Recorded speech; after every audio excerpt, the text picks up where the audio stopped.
What's going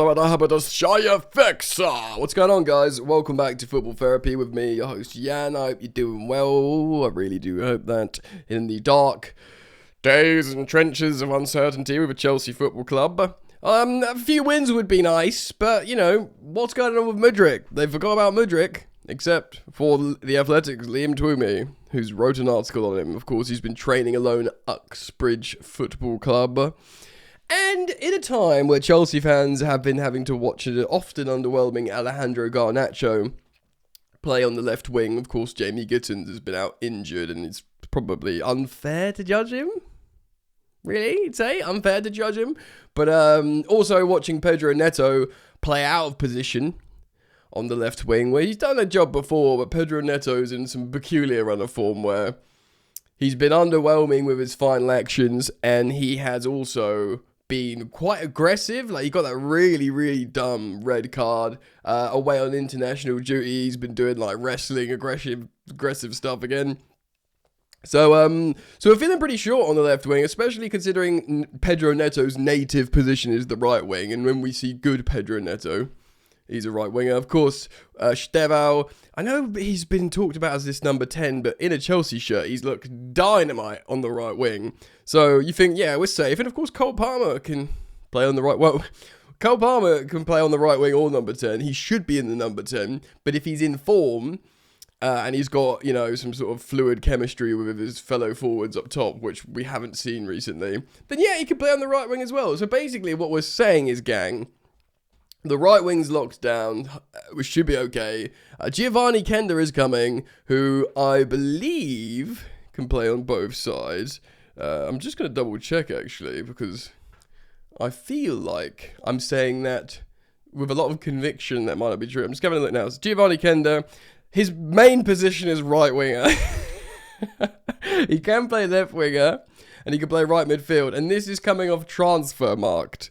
So, yeah. He's a left footer, Giovanni Kender. So essentially, it's yet another right winger. So we've got so many, bro. We've got Stevao, Neto, Kender, Palmer. It's the left winger. Enter the chat, Mykhailo Mudryk, the man who cost Chelsea 62 million quid, rising up to 88, who, divided opinion. There was a lot of banter, of course. We paid a lot of money for him. He was one of the main signings from the new ownership. I still do think it was like, in a way, an optics political signing, because of course the sanctions and why Abramovich was forced to sell, and then the new owners, they bring in the jewel in the crown of Ukrainian football and announce him with a Ukrainian flag around him at Stamford Bridge. I mean, I don't think that's by sort of coincidence. I think there was a sort of, that's just my opinion, by the way. That's just my opinion. I reckon, or even if it's not the sole reason, it was a, you know, they thought of the optics. You know, you get rid of the Russian oligarch, you bring in the jewel of the crown, Ukrainian crown, and Mykhailo Mudryk. And look, we're going to go through this article in just a moment, but it is worth saying, like, you know, the CEO of Shakhtar was saying the three best left-sided attackers in the world are Mbappe, Vinny Jr. and Mudryk. Yeah, that feels like a long time ago now when he said that. That's when Arsenal were trying to sell him. The Athletic were reporting on Mudryk. Mudryk was severely undercoached. He had all these raw materials, but when it came to, like, detailed, physical, fast Premier League football, he looked undercoached. He did have a good spell. Even under Maresca, before he got the doping ban, he looked quite good. I will always reference that one goal he scored, where he takes the ball off Conor Gallagher and just dribbles for everyone and bangs it. Unless it feels like a long time ago now that he was Chelsea's number 10, you know, before Palmer took it. So it's like, we have had some underwhelming number 10 since Hazard, haven't we? Willian took it, then Pulisic, then Mudryk. Now Palmer feels like he's worthy. Anyway, I'm going to not screen share the whole of this article, but we are going to read a bit. Twomey speaks about the training. It's a little after 11 a.m. when a large vehicle sweeps into the car park of Uxbridge FC's Honeycroft ground. That sounds delicious. And comes to halt near the pitch entrance. When the rear door opens, Mudryk gets out, accompanied by two members of his team. He turns back to the car to take a large bag of footballs, slings them over his shoulder. This is very non-league, this, isn't it? and the three men make their way inside. He's going to play football. Within a few minutes, he's on the pitch, his bright pink boots gleaming in the northwest London sunshine, as he helps to position metal mannequins with his small coaching team and becomes acquainted with two goalkeepers who have been invited to help. You get that a lot, don't you, with these superstar footballers? They sort of rent any goalkeeper, basically, who can make saves. They've been invited to help him with his sessions, focus, shooting. A lot of us have seen, like, he's been doing these, on his social media, like, he doesn't even post them as reels, he posted them as, like, Instagram stories. Excuse me. And you just basically, it's like a montage of him doing some nice finishes. Sources speaking under the condition of an anonymity to protect relationships. That's the line that you all see in The Athletic. Like everyone that's spoken to us for this article, say that everything here, including the rental of Uxbridge FC's 3G pitch, is arranged discreetly by his team to ensure full compliance with his provisional suspension by the Football Association for the alleged anti-doping violation. Yep, remember, don't we know it? Mudryk maintains his innocence, as he has always done, ever since the FA contacted him in December 2024 regarding an adverse finding in a routine test. He was formally charged with a breach of the FA's anti-doping rules in June 2025. God, it feels like longer ago than that. But 10 months on, there's no clarity when the disciplinary process will conclude. It is mad, bro, because this kid is growing up, yeah? And he was supposed to be the guy. Mudryk has not played for Chelsea since scoring the second goal in a 2-0 win away over the mighty Heidenheim. I put mighty in there. In the Conference League in November 2024. November 2024, G. That is a long time ago. He was 23 then. In January, he's turned 25. 2 years older. And that's months ago, January. And his exile from professional football stands just over 18 months. I do wonder, because he's had the same legal representation as Pogba did, that got his ban from 4 years down to 18 months. If he's 2 months off 18, it must backdate. So can we speculate here that Mudryk's going to be ready for next season, if it is an imminent hearing, and they say, well, you have not been playing football for this long? You know, because you have to appeal, don't you? So they might give him a 4-year ban, and then that team comes in and appeals, and you truncated it down to, say, 18 months if they can work the same magic they did with Paul Pogba. That's a big if, you know. And maybe this is what's happening now. Maybe this is all happening out of the media. I don't know, and it's all under NDAs, so we can't hear or read or whatever. It's easy then to understand why he was inclined to share a short clip from a training session at Honeycroft earlier this month, offering fans a reminder of his qualities and mindset. Yeah, he scored a few nice goals. And myself included have gone, wow, Mudryk, remember him? Maybe we should be using him as soon as he's ready. Until the footage circulated widely online, even many of Uxbridge FC's players were completely unaware that he'd been using their pitch with the Premier League footballer that Chelsea paid an initial £62 million for to acquire from Shakhtar Donetsk. Of course, in January 2023, Mudryk had to find somewhere to keep his skills sharp. And in many ways, Honeycroft is an ideal choice. Yeah, okay. By training there, because he's not allowed to professionally play football at all. He's banned from all football, so he can't go to Chelsea training ground. He can't, be trained by Chelsea at all. That's why it's this discreet private rental, and he's not breaking any rules, essentially. Nestled in the middle of a large green pocket of Eulsley, between a golf course and Stockley Country Park, the 3,770-seater capacity stadium is flanked two sides by tall trees and well set back from the nearest road. It also boasts a playing surface far beyond what you'd expect for the step-free status of the club in the National League. The same state-of-the-art 3G pitch that Young Boys plays on in the Wankdorf Stadium. That's the name of the stadium. Fitted late 2024. There you go. That's nice. Beautiful. Beautiful spring day in the kingdom. Mudryk looks at home as he quickly gets into his rhythm. The first drill simulates. I was literally about to say stimulates. I don't know why. Freud, get out of my brain. The type of chance that might be generated in a Premier League match. 2 quick give and goes around mannequins and a first time shot from the left corner into the penalty area. Yeah, I have a feeling real Premier League football might be a bit harder though. It's just my thoughts. It favours whipping the ball right from the far corner of the net and with regularity, as well as plenty of force. You can kick the ball ruddy hard. That's true. I do remember that. On several occasions, the goalkeeper doesn't even have time to dive. So has Twomey been invited to go and watch Mudryk train, or has he asked him, "Can I come and have a gander, mate?" I guess because they want to remind people that he's still exists and does football. Then the scenario shifts to a more straightforward sprint through on goal with the accelerator. That's what we know about him, isn't it? He runs very fast. Alternating keepers instructed to be aggressive, rushing off their line. It's where Mudryk's trademark speed and acceleration comes into their own. He looks and moves as if he's in Premier League shape, even without the rhythm of competitive action. Ooh. Twomey thinks he's ready. And why is he firing up now? Are we expecting a resolution?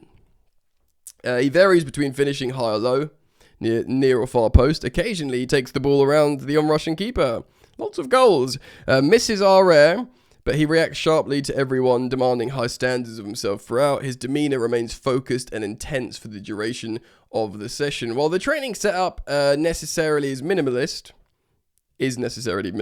a camera is always well positioned on a tripod to capture Mudryk's movements. Some clips may be appearing on social media, but they also serve an immediate purpose, basically analysis. Because, yeah, they can watch him back and be like, right, what are you doing right, what are you doing wrong? So it's not just like a sort of egoic social media post thing, basically. There is time to practice shooting with his left foot. There's a little margin of error here since the stand behind the goal is not much taller than the goal itself. Any shots he would clear will automatically go in the car park and beyond. Yep, very non-league here, requiring one of the goalkeepers to jog and go and get the ball. Excuse me, sir, can I have my ball back? We're training Mikhailo Mudryk over here. But to be fair, but a fair number of Mudryk's attempts ended up bulging the roof of the net with power and precision. Very few are saved. Basically, he looks really good at finishing, is what Twomey's saying here. With this session ticking towards the 2-hour mark, Mudryk switches shots from outside the box, one with his right foot attempt uncorked with minimal backlift. I mean, he is romanticising about this training session, Twomey. And Twomey's been very critical of the Chelsea attackers, obviously covers Chelsea, of late under Rosenia. So maybe watching this, he's like, Chelsea's first team could do with this right now. Minimum backlift on the shots, crashes against the bar with such force that the noise reverberates around the ground. Yeah, like Haaland, that goal. Is it the Champions League when he hit that goal on it just for Dortmund? And the noise it made was just sublime.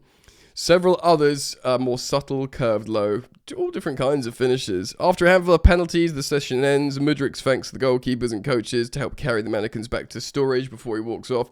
He remains polite, but reserved. He's quite a shy guy, isn't he? Understandable, given the circumstances, before making a swift exit.